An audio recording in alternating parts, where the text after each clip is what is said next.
環球大戰線深入世界最前線，全球各地觀眾朋友，大家好，我是葉思敏，我們歡迎前立委蔡正元蔡委員。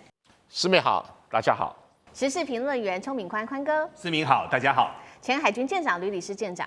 主持人好，各位觀眾大家好。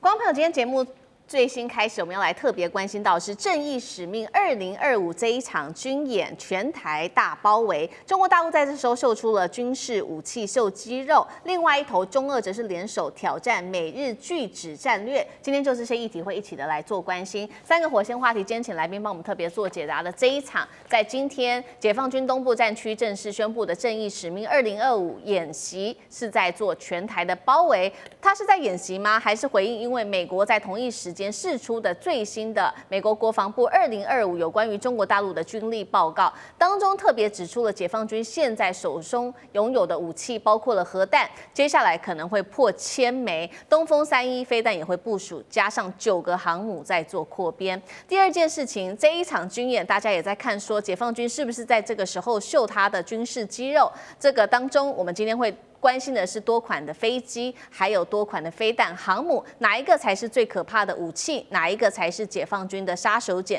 整套的體系又代表着什麼？最後來關心到的是大陸現在控制台海，俄羅斯的方面則是從這個北方4島來做壓制。那麼美日現在它的拒止戰略還能擋得住嗎？今天就這些議題，我們會一起的來做關注。這是來自於今天的最新消息，解放軍東部戰區它的發言人正式的宣布了啟動正義使命2025的演習，演訓的範圍包括了全台的各個範圍，像是台海、北部、西南、東南、東部等等。那麼演訓的內容，它這邊當中提到了，包括了海空的戰備警巡、奪取綜合治權、要港要域封控，還有諸多種的聯合突襲等等。這是同一時間，是巧合嗎？因為美國在這個時候發布了2025有關於中國大陸的軍力報告，當中提到了說有關於大陸的核彈數量，他說在2030年將會正式的超過1000枚，包括現在他們也提到了蒙古的邊境發射警群可能部署超過了100枚的東風3E洲際彈道飛彈，直指美國本土。那麼中方還計劃再建造6艘的航母，也就是說到2035年總數量將可以達到9艘。這是美國的軍力報告當中，他們也特別提到，擔心在空中解放軍的戰力也在持續的擴張當中，不管是這一些隱身戰機，或者是陸基5代戰機，或者是艦載電載機等等，加上改裝運的這個20B 的反隱身預警機，都是美方所擔憂的。大陸同時間也在這邊公布了它的新一代的歼20A 隱形的戰機，疑似掛載4具大型的副油箱。好，這個是有關於空中戰力的部分。報告也直指了中國對台接下來會有4種的作戰的策略選項，包括第一個是不開戰，直接做脅迫；第二個是火力打擊，還有第3個海空封鎖，跟最嚴重可能會到登陸作戰。所以節目一開始要特別請教委員怎麼看這一次的大陸的軍演，這一場叫做正義使命2025，到底是針對台灣，還是針對美方做的這個評估報告來做一個公開的回應？解放軍跟習近平要傳達什麼樣的訊號？剛剛提到的多種武器，不管是殲20航母、1000顆核彈、東風系列飛彈，哪一個才是中國大陸未來真正的殺手鐧？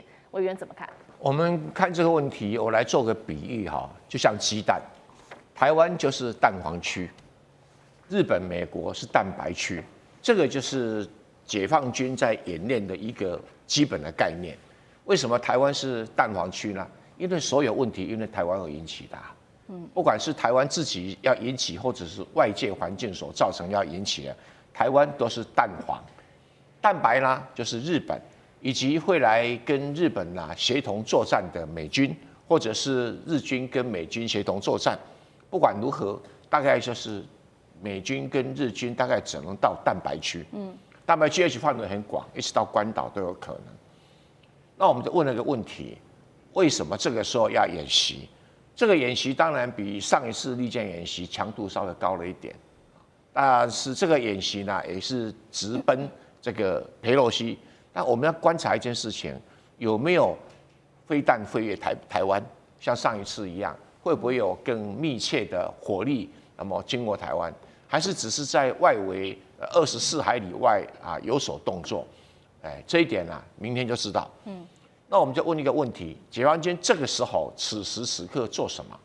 因為他剛好就在台北跟上海的雙城論壇昨天結束，所以他今天早上7點半宣布演習，把演習的規劃海空域要怎麼管控，做了一個對外的宣布，所以飛機以及船艦不可以進入這相當的一個區域，有一個區域可能要做火力演習，所以通通要避開。那我們問的問題，他在表達什麼訊息？第一個，我個人判斷他應該在表達美國特朗普政府對台灣有史以來最大的單筆軍售111億美元在表達抗議，在表達不滿。那第二個呢，應該是在對於這個高市早苗以台灣為有事的理由，要準備出兵來介入台海戰爭，所以他特別了在台灣北部進行這個武力的演訓，這一點就是在隔離開宮古群島以及台灣島本身未來日軍想介入的一個空間，所以很明確的要傳達這樣的訊息，給日本知道說你要介入就要面對什麼樣的問題。但是儘管解放軍有這些動作，那真正的殺手鐧是在於說，北京是不是有拿定了政治的決心，要用武力處理台灣問題？如果沒有的話，那解放軍就是一個很單純的演訓，演訓完畢就回家吃晚飯。好。這個是我們看到解放軍這一次的軍演，包括針對了美國、針對了日本、針對了台灣做了一個警告，包括多個有關於軍售上面的一個警告。那同樣的問題也請教小艦長怎麼看？剛剛也提到了特別多款的武器，不管歼20航母、千顆核彈、東風系列，哪一個是接下來需要做擔心的部分？每一個都是，而且當他們形成了體系化的時候，這個才是最難防禦的部分。我們從印巴戰爭我們就可以看得到，其實只要形成體系化，那可以長短互相彌補的話，那其實不用最先進的裝備也可以達到最好的效果。那如果我們看到今天早上東部戰區所公布的這些訊息的話，其實這是今天早上7點半他最早公布的，是相關的一個作戰區域。8點鐘他公布了說，他要進行這個快速機動立體布置以及體系風控。我剛剛一開始點出來的就是體系風控的部分。然後他在11點20的時候，他又再做一次新的，也就是檢驗了一體協同、夺取治權能力。那這一個為什麼？我們來看對比上一次它其實也就是我們看到這一個海峽雷霆的部分的時候，它只發一次。為什麼這一次2次發的這麼瑣碎？其實我個人的研判，這個就是冷啟動，也就是臨時中央軍委一下命令，他就必須做到，所以他只能夠依據現有的狀況來進行發布那到底冷啟動的部分呢？我們以前也就多次提到，其實它也就是類似像第2次世界大戰的閃擊戰的概念，也就是我們常常講到說會有集結，會有徵候，那其實這一次幾乎看不到徵候的部分。那如果講到體系化的部分，是不是真的出動體系化？如果我們看今天早上相關的Flight Radar 24的話，我們就可以看到，實際上來講，已經出現了2架無人機在我們台灣的西南防空識別區的這個位置。那另外還出現了運8反潛機，也是在這個高屏峽谷這個位置。這個高屏峽谷指的不是陸地上的，是海面下的。這個部分其實如果再向西延伸的話，就是我們海軍的反潛第6區。那為什麼他們立刻就位呢？主要的目的也就是他們在演練，如果台灣的潛艦如果出動的話，他們是不是能夠立刻的封控？那我們現在大家講到的都是這些殲20東風31或者是無人機的部分。我們不要忘記了，美國總統他每一次在做海外的一個兵力展示的時候，他一定想到的是航空母艦。所以我們現在同樣的來看看解放軍的航空母艦在哪裡。我們如果看到16號的時候，我們看到這一艘黃色的就是遼寧艦的部分，然後12月21號我們已經看到2艘，這個是青島的海軍基地啊。那我們看到白色的這一艘，其實也就是後來從三亞北上的這一個福建艦，可是現在只剩福建艦了，遼寧艦去哪了？遼寧艦已經出發了，那它去的位置其實我們還不能確定啊。那如果說按照剛剛鄭源老師的說法的話，其實這一次應該會有實彈射擊。為什麼會有實彈射擊呢？因為只有在2022年那一次環島軍演的時候，他將所有的這一個區域都提供了經緯度。那其實這一次也是如此，他也提供了經緯度。但是我們看之前的聯合利劍，那個對我們來看它的公開資料的話，其實都沒有經緯度的。那這一次有給真正的目的是什麼？其實它真正的目的可能那有很多想法是說可能會打導彈啊。可是如果我們仔細想一想的話，從2019年到今年的93閱兵，解放軍在做的是什麼？解放軍其實主要的就是拉出它的PCH-191的這個遠程箱式火箭彈。那這個火箭彈我們來看，這個前一次的這一個中國軍力報告，它裡面就特別的提到說，2022年8月的那一次，其實遠箱火就有進行試射，而且遠箱火正好它的範圍最遠可以達到480公里，可以打到石垣島的這個位置。這一份報告是出自於美國海軍戰爭學院的報告，不是一般坊間大家的捕風捉影。那如果說現在在東南有這麼樣一個區域的話，是不是可以直接飛越？那可能對於台灣人心造成的震懾，是會更大的哦。另外，我們看到剛剛我們講到的是 PCH-191那個遠箱火的部分，但是我們不要忘了，解放軍還有 PHL-03這一顆飛彈，其實可以對應台灣的西岸，因為它的最遠的距離可以到達150公里哦。那但是它不會攻擊陸地，它最主要的也就是攻擊海上的目標哦，那個就是超遠區的部分了。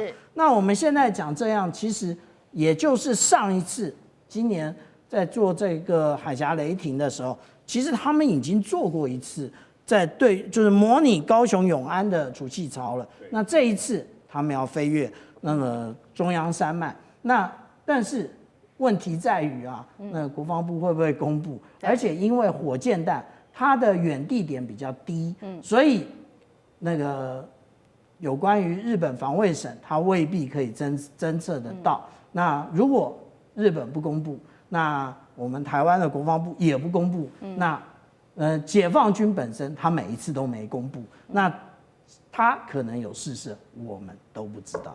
好，謝謝小艦長。我們剛剛是針對這場軍演，特別就它的軍事武器的細節、軍力戰力做一個比較詳細的一個分析。那其實這個戰線我們現在也擴大來看，因為現在也在看說，不只是台海這邊看起來危機之外，其實把中俄的角色也加進來，能不能包括了針對於美日可以做到一個區域拒止？今天也會一起的來做討論。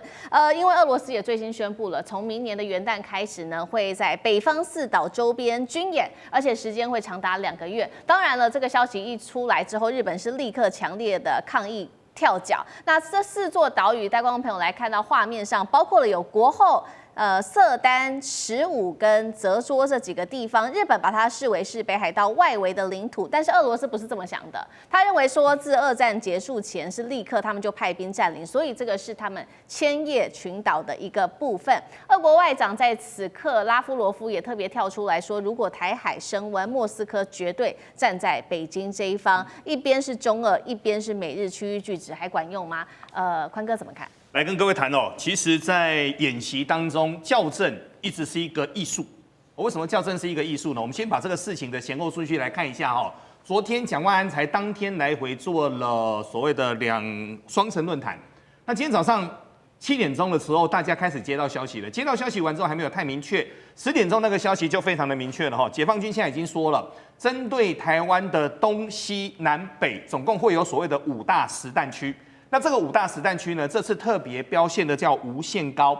同時，他也把區域方塊全部畫出來哦，就說在特定的時間點呢，有限航有7個空域。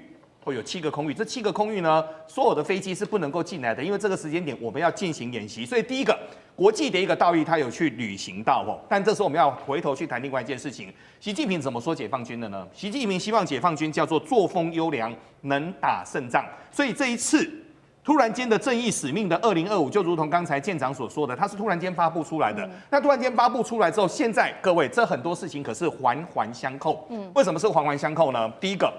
2026年是一個非常重要的一年。2026年，美國的軍事支出正式要超過1兆美金。那為什麼要正式要超過1兆美金呢？因為他們這時候發現了有一個非常強大的巨人已經開始出來了，這個巨人叫做解放軍。解放軍目前不管是造機能力、造艦能力、無人機的一個能力，這個我們等一下再來說哈。他們怎麼做？因為他們那個很多的工厂，其實國外有去破解哦。他們看完就是說：天哪，你們那時候讓他去做手機真的是不對的。為什麼呢？因為他們現在過去就從商用開始，很多部分開始去轉軍用了。那這次呢，到底會不會對於台灣造成所謂的一個威懾？我們要持續再來說。但最近其實兩岸是不平安的。為什麼兩岸是不平安的呢？有很多的一個議題，這個我們也不再跟各位談了，因為這當中談過太多了。但現在重點是什麼呢？現在重點很簡單，現在重點就是一方我就是要一直增加我的武力，一直增加我的戰艦，一直增加我的軍備，我要突破第一島鏈。那現在對美國來說呢？美國它現在就是我無論從美國阿拉斯加延伸下來到日本、到韓國、到台灣、到菲律賓、到越南，我要把這條線給堵起來。那為什麼堵起來呢？因為關鍵中的關鍵是，如果解放軍的海軍，今天不管是它的航母，不管是它的動武武，不管是它的潛水艇，越過了第一島鏈完之後，各位沒完沒了了。各位曉得太平洋有多大嗎？太平洋比7大洲全部塞進去都還要更大。所以過了太平洋之後，進入深水區，各位完全找不到。可是完全找不到之後，開始往前走，走完之後，美國不管是東半部，甚至於連中部都會遭受到威脅，這個是美國過去沒有遭受到的威懾。再來談另外一件事情，2025年有一件非常重要的事情，過去中國解放軍無論怎麼發射飛彈，洲際彈道飛彈怎麼射，往內陸射，往蒙古射，往青海射，往新疆射。這是第一次，他們發射了東風31之後，從海南沿路飛到了關島之後，往北飛到後面，各位飛到哪邊呢？他特別有通知美國，所以這件事情美國說我是知道的。他飛到了菲律賓的東方，他一趟路下來，從上往上折，是折到夏威夷的東方，它代表我能夠飛11000公里。所以現在大家正在對話當中，還好目前是校正，還好目前這個是演習。可是各位要記得一件事情哦，如果說有一天，各位有一天這件事情真的成真的時候，全世界會怎麼樣？所以現在大家都在觀察。那當然，現在解放軍需要一場演習。為什麼需要一場演習呢？因為最近包括了日本的一個台灣有事，日本有事，包括了台灣的軍售，很多事情他要做出回復。可是演習是對中國軍方的一個交代，還是說後面有後續的一個發展？這個我們要等一下再來說。但中國的造船、制艦、制飛彈的能力真的是實在強。好，謝謝寬哥。讓我們休息一下，馬上回來。地緣政治、美中之爭、戰略價值、強權崛起、小國生存，現在與未來洞悉事件走向，掌握世界脈動，全球觀點盡在環球大戰線。好，接下來我們要來持續關心，尤其在水上哦，談到解放軍的威脅，剛剛特別提到了嘛，美國他寄出了他這個中國軍力報告當中，五角大廈特別提到，我們要今天關心有關於大陸的航母，因為美方是這樣說的，預估了做了一個戰力分析，2035年大陸的航空母艦數量將會達到9艘，代表說，中國海軍現在正在以非常超越預期的速度追趕上了美國用70年累積的一個海權的優勢嗎？縮小和美軍目前擁有11艘核動力航母的差距。但是呢，在此刻也有人出來酸哦，這是美國的海軍戰爭學院的教授他這樣說的。他說，雖然大陸持續擴大他的航母艦隊，這是一個大事，沒錯啦。但是呢，也未必代表說他到2035年有9艘航母都能夠真的發揮他的實戰力。針對這樣子的言論，不知道艦長怎麼看？另外，大陸在10年內這邊說航母艦隊會來到9艘，如果成真，會改寫印太海軍勢力的版圖嗎？你怎麼看？如果9艘的確很驚人，那但是不是9艘呢？這個我個人保留這個態度，因為我覺得啦，這是一個軍備競賽的一個號角響起，然後要讓解放軍朝着這個目標前進，但是中國人絕對不會上當。為什麼我這麼說呢？其實我們無法測知解放軍到底要造幾艘航空母艦。但是我們可以從它的打擊群的規模來推知它大概有幾艘航空母艦。為什麼？我們現在來看啊，每一次這一個航空母艦打擊群出來的時候，都會出現的標準就是055的萬噸驅逐艦。因為這個055萬噸驅逐艦的本身，它除了有高功率微波、有米波雷達可以反逆中載具之外，另外它有那個上百座的垂直發射系統，它就是一艘標準的防空指揮艦。那如果現在來看，這個東部戰區的這一艘唯一的一艘還沒成軍啊，加一加也不過9艘嘛。那如果9艘，大家覺得啊，這剛好錯了，為什麼？因為其實我們可以看到啊，美國實際上也經常的發現055萬噸驅逐艦不知道到哪裡去了，也就是他們的除了我們講到說給提供給打擊群之外，另外他還要維修啊，他還要訓練啊，所以我們這樣看哦，絕對不可能是9艘。那當然也有一種說法是，他055還會繼續做啊。的確是因為它055第3批，我們目前還沒看到實際的狀況。根據中國的國防預算，他們是在2027年之前要交付12艘的動555戰艦。這中國他們國防部的內部規定。對，那但是呢，那12艘的話，那到目前為止也只差3艘嘛。那只差3艘，其實數量不大。12艘，它9艘，那剩下3艘，難道是？北部戰區、東部戰區以及南部戰區各1艘嗎？也不會是這個樣子。所以我們這樣講哦，這個9艘其實也就是鼓勵中國趕快發展。另外有一個部分，大家有發現嗎？也就是大連那個艦體學院並沒有擴大招生啊。那如果是這樣的話，他的人從哪裡來？我們不要一直講軍艦。軍艦是硬體，真正重要的是軟體的人才是真正的重點。所以我個人研判，這個有關於9艘啊，那一點機會都沒有。不是中國大陸沒有能力，只是他沒有這個意願啊。但是呢，他會繼續的造，因為其實我們現在看到的福建艦只是電磁彈射的第1艘，那它還會再進行改進。那另外，等一會兒會講到的，也就是有關於核動力的部分。核動力的部分現在正在大連，造船廠在做啊。那這個在大連造船廠呢，其實大家都認為在大連造船廠這個部分呢，其實好像是一個假消息一樣。但是實際上我們看到的照片非常多。但是我給大家舉個例子啊，什麼時候、為什麼貨櫃輪要使用核動力？貨櫃輪為什麼要使用核動力？其實沒有道理啊！現在我們看到的這一個，例如說這個中國大陸它的一個輸往歐洲的這一些電動車，它自己用的是雙動力，也就是它使用的是 LNG 跟那個一般傳統動力2種輔助使用。可是為什麼要用核動力？因為核動力就是一個試驗的載台，因為它用的是土反應器。土反應器也就是現在大家認為最可能裝上航空母艦的。那但是如果按照我們現在所看到的各種的照片來講的話呢，其實實際上來講，大連那一艘應該已經坐實就是核動力的這一個航空母艦。那它還要測試啊。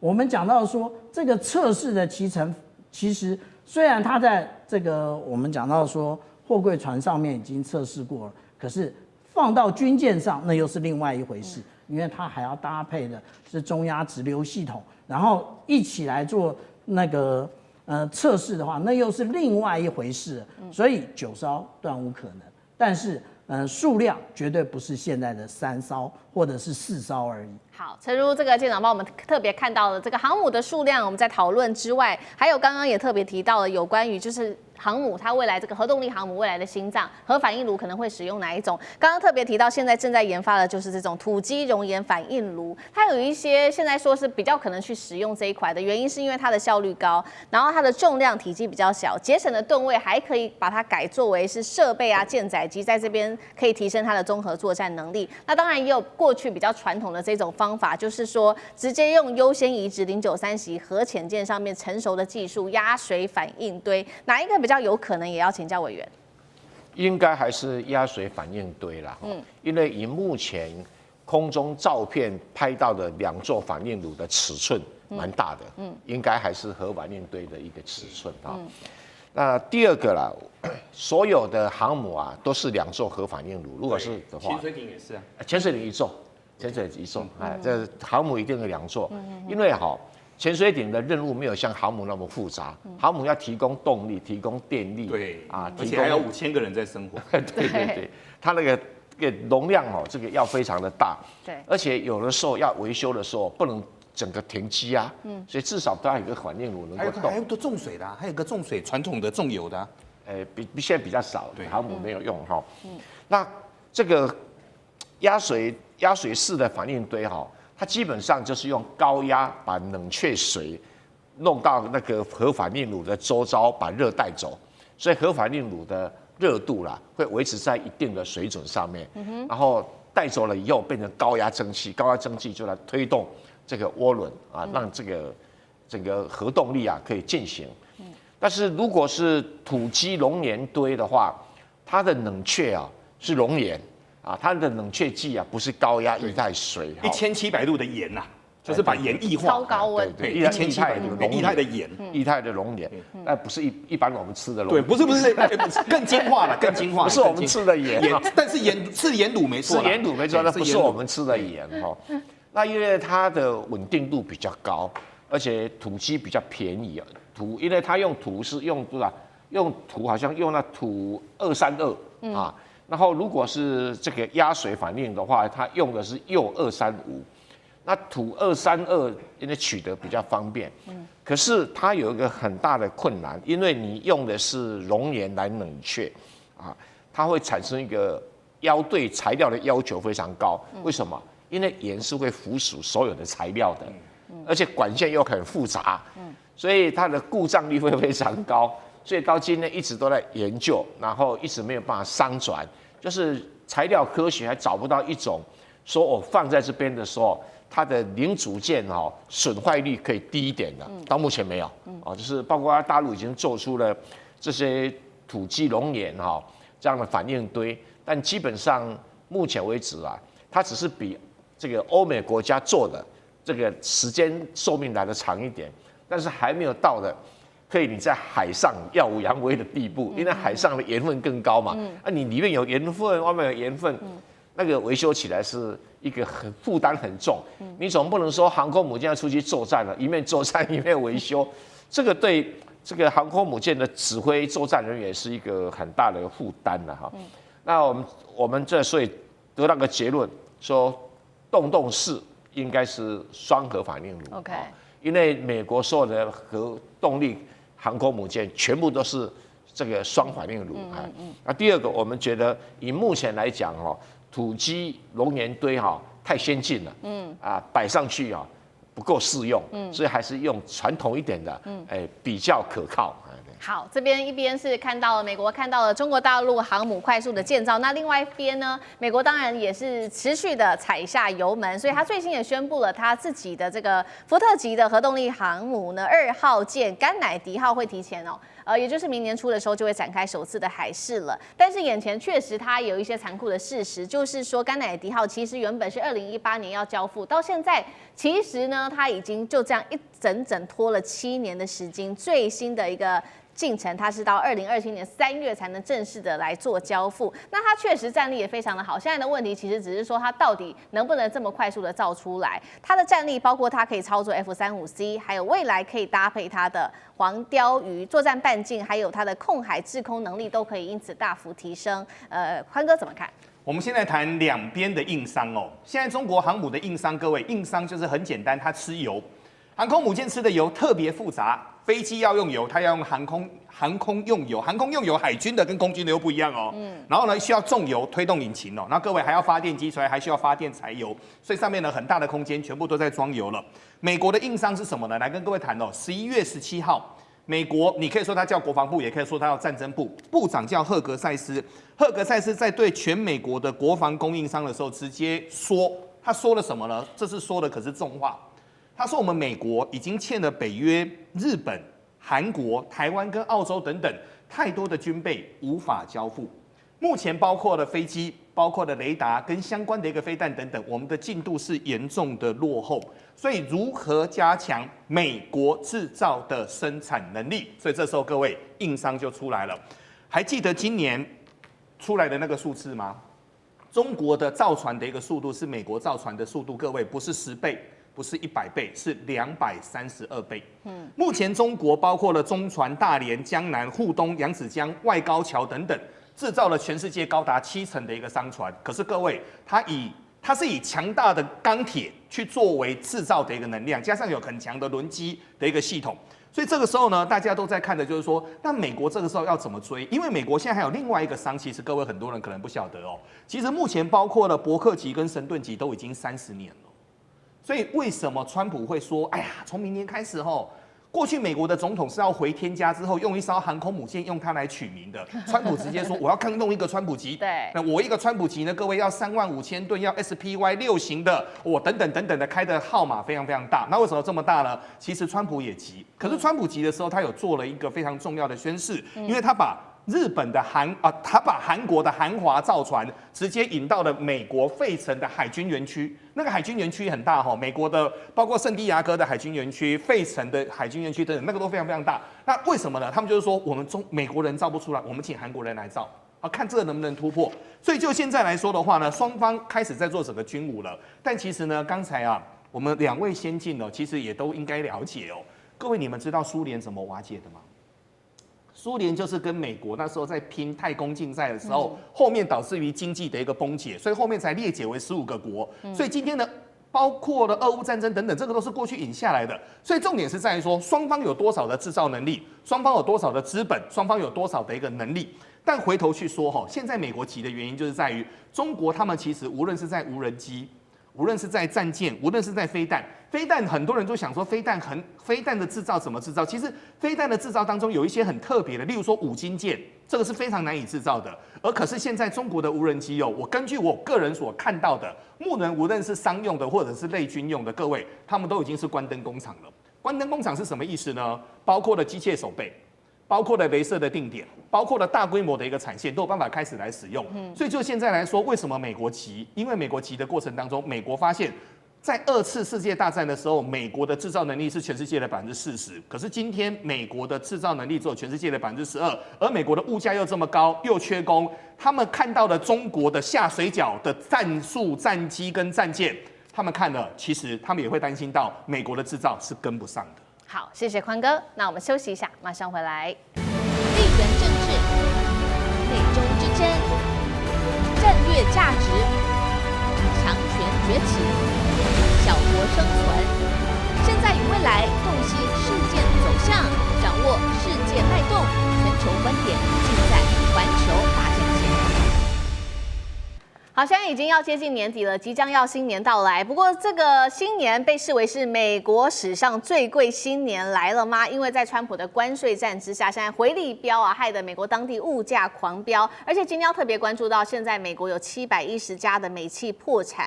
現在有一個超級流行的名詞叫做斬殺線，輪中產階級的噩夢。今天一起來做關心。新年將至這些美國的民眾現在首先要擔心的就是賬單，他們不斷的收到各種的賬單，所以被叫做史上最貴的新年。答案就是因為川普的高關稅導致呢這個推高的物價，壓縮進口，打亂了整體的供應鏈等等。包括了在今年的聖誕節，我們看到這個進口商品變少的狀況之下，導致亂象叢生，價格失控，商家被迫降價，但是最後被迫這個印刷卡的還是消費者，他們現在債務不斷的累積。有一些重要的數字，我們來看，41%的民众他們已經表示了減少節日的消費，46%的民众也說現在東西太貴了，現在的債務越來越高了，百貨的客流量也不斷的減少，但是反倒是二手商品客流量在這個時候竟然暴增了11%，越來越多的美國家庭乾脆都去買二手店，買這些節日的商品，而且呢是年收入落在超過$75,000以上的家庭，也都是去買二手的商品來送这些節日的商品。這一年下來，可以看到美國最嚴重的3個問題，因為關稅導致物價全面上漲，消費急凍，經濟的信心也都雪崩了。最新民調，超過一半的美國民眾對於未來是感到非常悲觀的。史上最貴新年即將到來嗎？委員怎麼看？美國的一般老百姓的生活物品大部分都是进口的，所以你川普對於這些東西全面性的課稅，開地圖炮的課稅，那很自然會使進口的物品物價上漲，物價上漲，消費品的價格就上漲。我來舉個例子哈，今年這個美國的用消費者物價指數來計算的話，它的物價上漲率是3.0%，就美國預定的 GDP 經濟成長率是2.0%。換句話說，你經濟成長率扣掉了消費者物價通膨，你的經濟成長率是負的1.0%啦。那這還不最糟糕的，最糟糕的用消費者物價指數來算 GDP 不太準確，要用 GDP 自己的物價指數，叫 GDP deflator 平減指數。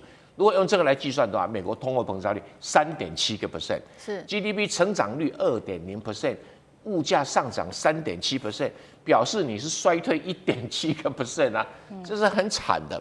所以全部都萬物齊漲，萬物齊漲啊！他說75000塊美元，那很好的待遇啊，台幣200多萬呢，這200多萬的一個家庭哦，還要跑到二手店裡面去消費。在台灣200多萬的收入的家庭哦，是跑到那個信義區的那個奢侈品店去買東西啦，差距很遠。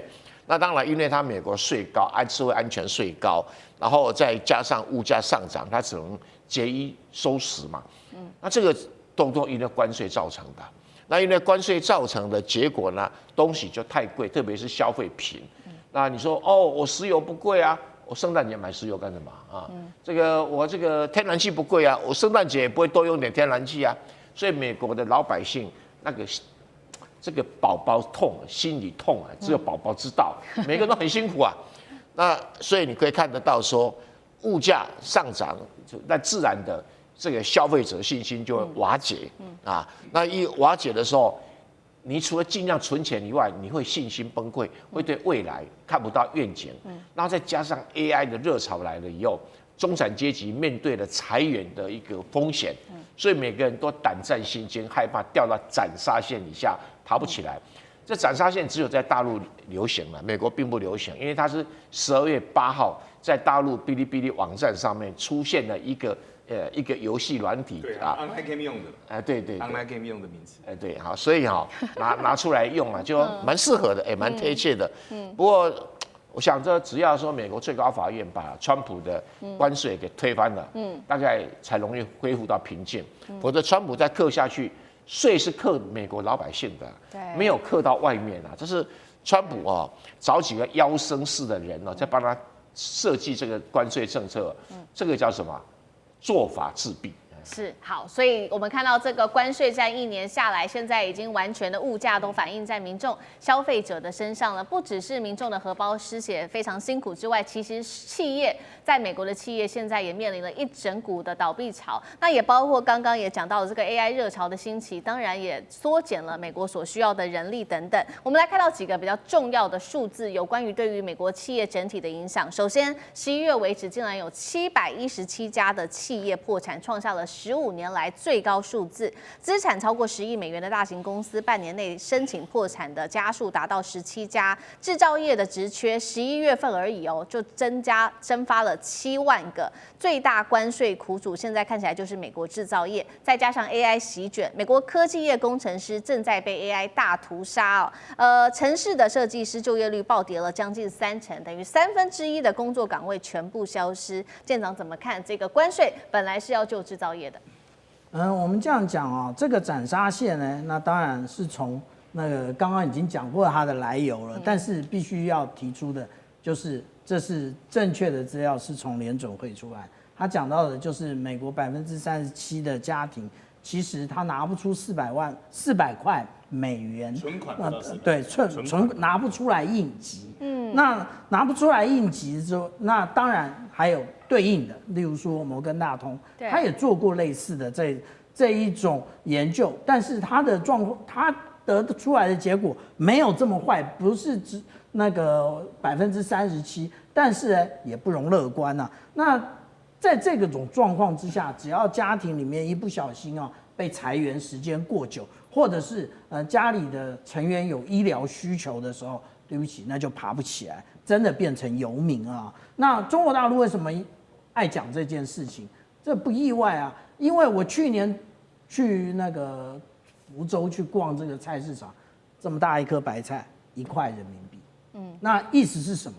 意思就是中國大陸它的物價非常低，而且共同富裕。那至於說我們講到說為什麼大型企業開始倒地那這個問題其實從很久以來造成的，因為我們看在疫情之前，大家對於供應鏈的看法都是長鏈，那因為疫情的關係，然後從長鏈改成短鏈，改成短鏈之後呢，那實際上來講，短鏈並沒有什麼不好，可是川普利用關稅想要來打斷中國供應鏈，那結果沒想到中國不退跟那個不跪，結果改變了這個供應鏈的一個方向，原來都是從中國大陸出口到了這一些東南亞的國家，也就是東盟國家做最後的加工，然後輸出到美國。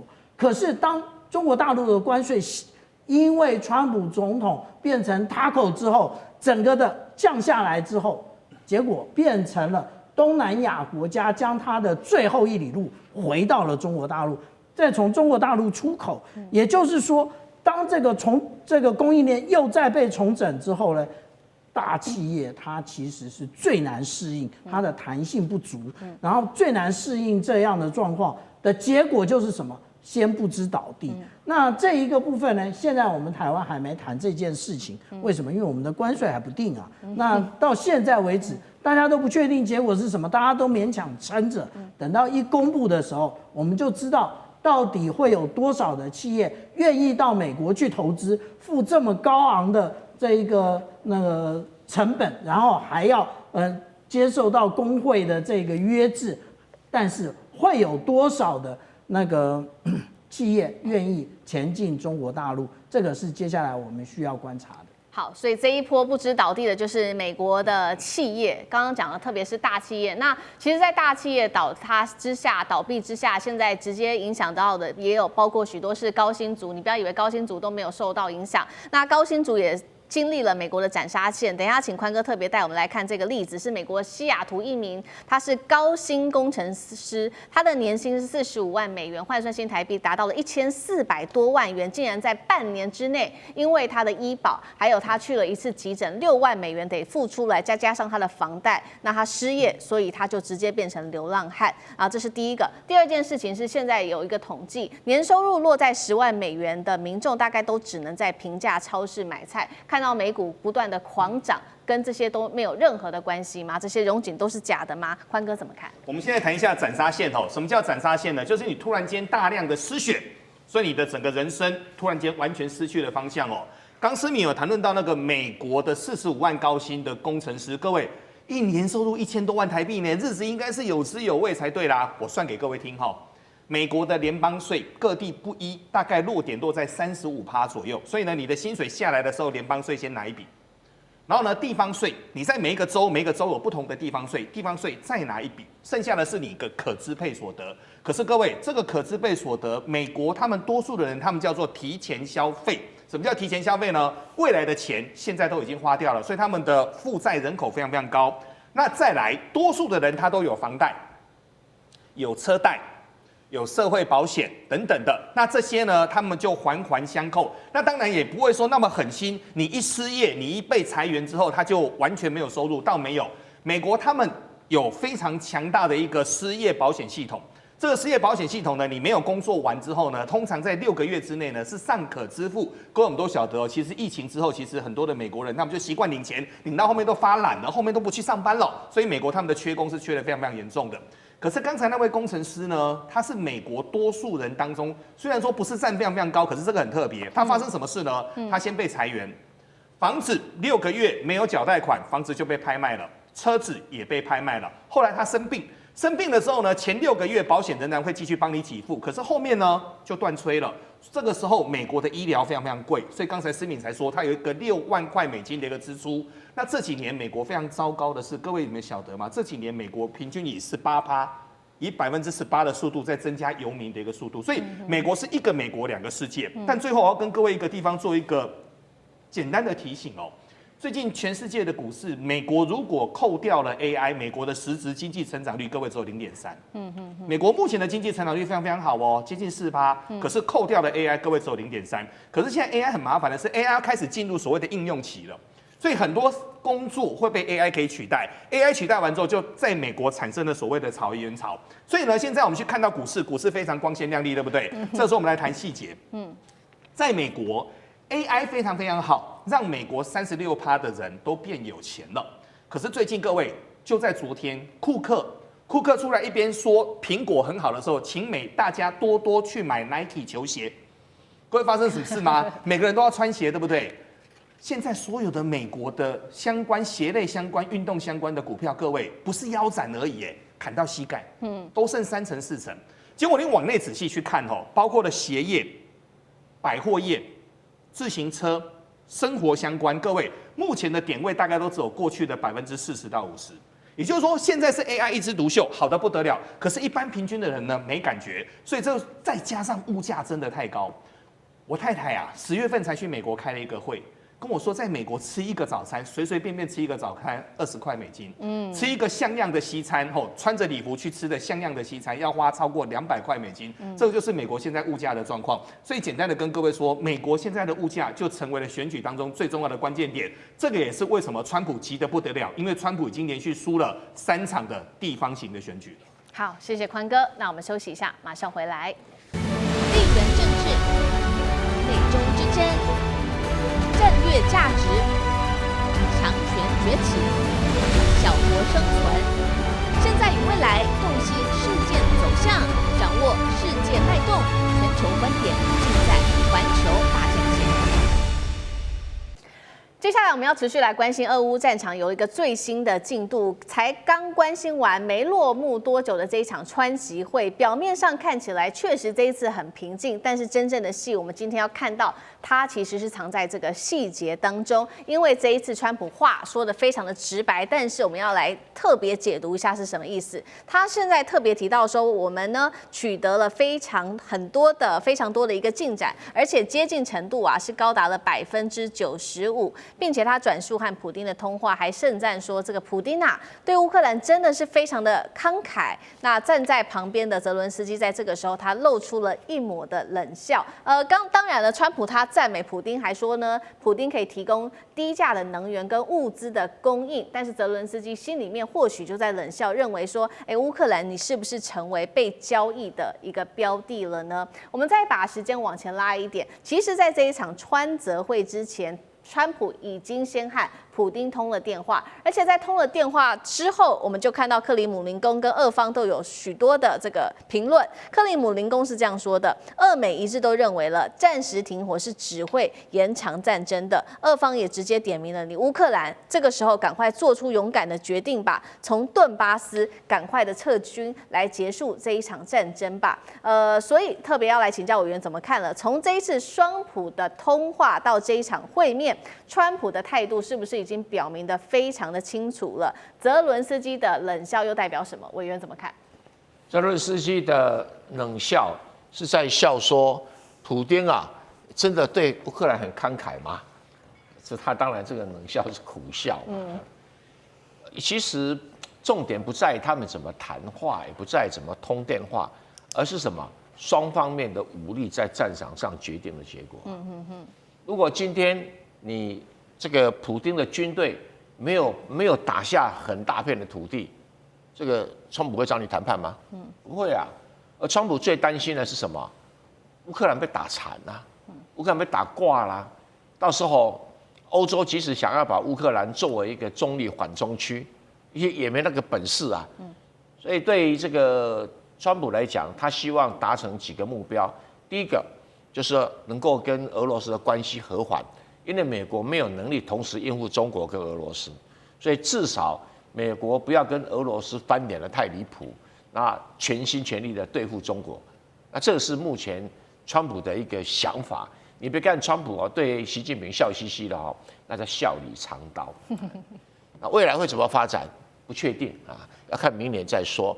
但是普丁啊有很慷慨的答應，我也很好奇他到底慷慨哪一部分啊？是對於扎波羅熱發電廠啦，還對於烏東的礦產的開礦權啦，還是對於領土部分有所退讓？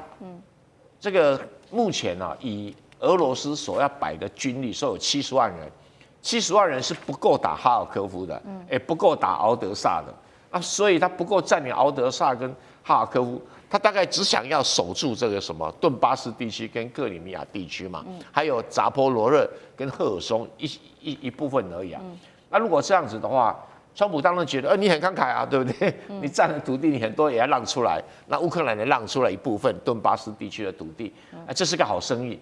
因為對川普來講，那是你拜登惹了事，我在後面收拾善後，你這個澤倫斯基只好看開一點啊。那你不要以為說有的歐洲國家支持你就有本事打下去，基本上是沒有。因為這場戰爭太特別了，它有高科技戰爭，有最傳統的戰爭。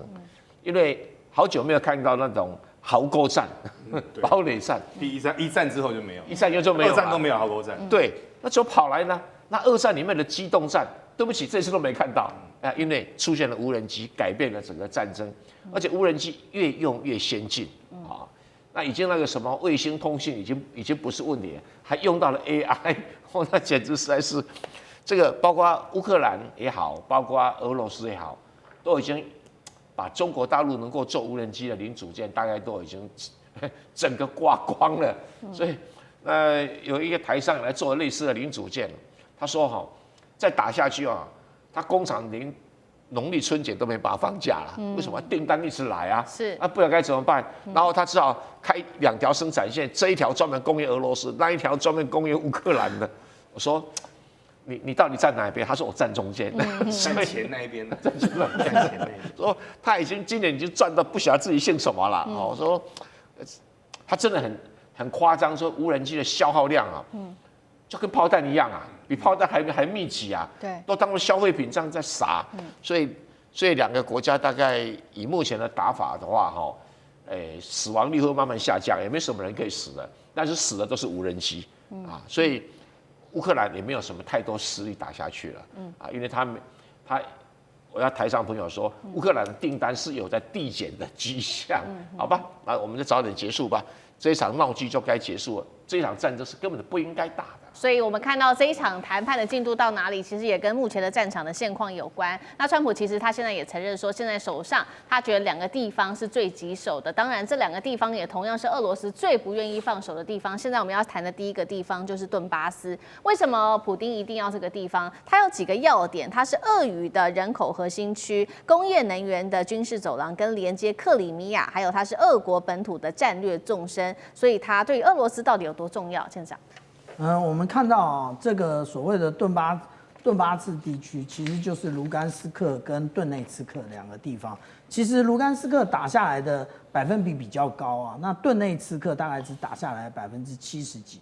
我們一直講到的這一個之前提到的這個紅軍城就在這個位置。是。那為什麼俄羅斯非要不可？因為這個也就是當初從克里米亞那個變成俄羅斯之後，那其實那個這個烏克蘭所建造的這一個堡壘城市，那如果說現在沒有拿下堡壘城市的話，隨時戰爭它還會開打的。那這個開打呢，那對於俄羅斯來講，其實或者是對於普丁來講，都是不可以承受之重啊。那至於說呢，這兩個地區也恰恰好是我們講到整個烏克蘭，無論是工業或者是礦產的重鎮。那當然，那有關於工業的部分，那俄羅斯當然是想要啊。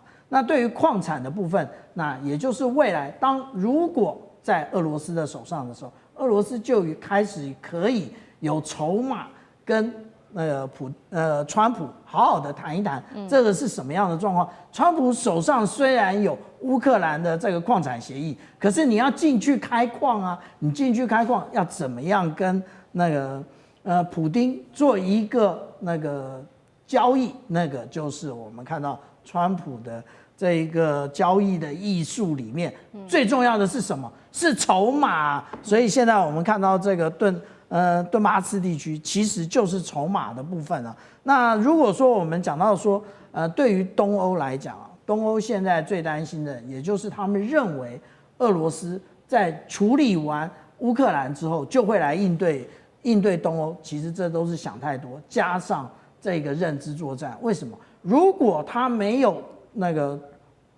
跨越整個烏克蘭全境的話，難道他要從白俄羅斯過去嗎？難道他要怎麼樣過去？從海上直接進入到那個羅馬尼亞嗎？所以這一些都只是這個無論是北約或者是東歐國家，其實他們不斷的想要提高這一個國防預算，想要讓它可以那個具有它的一個價值，那他可以說得出口，可以跟他的人民交代最重要的原因。是好，這個是川普擔心的第一個比較具有爭議點的地方是頓巴斯，第二個地方則是扎波羅熱的核電廠，現在就在談說到時候誰來主導，歸屬於誰，包括了美國、烏克蘭跟俄羅斯都有各自的想法。美國認為說呢，那乾脆未來就是三方共管好了，那美國來做主導。那烏克蘭認為說是美烏共用，沒關係，你美國拿走50%的發電量。那俄羅斯則是認為說應該要美俄共用吧，那這個核電拿來可以一起挖這個比特幣。媒體分析呢，這個雙普這一次的交易本質，他們認為是叫做新雅爾達協議。寬哥怎麼看？雅爾達協議是在2次世界大戰的時候，包括了羅斯福、丘吉爾跟史達林一起在克里米亞開的一個會。開的會當中呢，各位，德國被分成東德跟西德，這個大家都記得吧？其實那時候包括了中國，包括了整個西太平洋，也全部都大家就直接分赃掉了。後面才有那個剛才北方四島，日本北方四島的，為什麼呢？北方四島本來是日本的，後來在2戰之後放棄了，舊金山合約放棄了。那我們現在來快速的講一下哈。